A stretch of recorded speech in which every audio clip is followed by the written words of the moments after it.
And she picked another judge number one.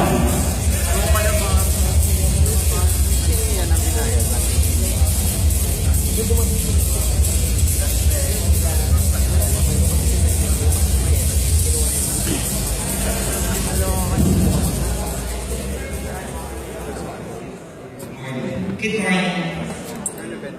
What do you consider as your greatest achievement in life? And why?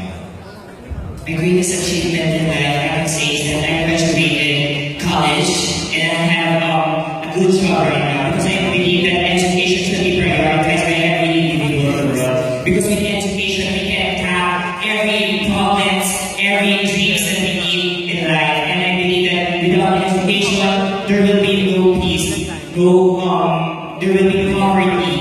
And I know that we, as homosexuals, we should not be a hindrance in achieving our dreams. We should be an example to achieve what we want, and we have to graduate and prove to the world that what a straight man or a straight woman can do, we can do it better. Thank you very much.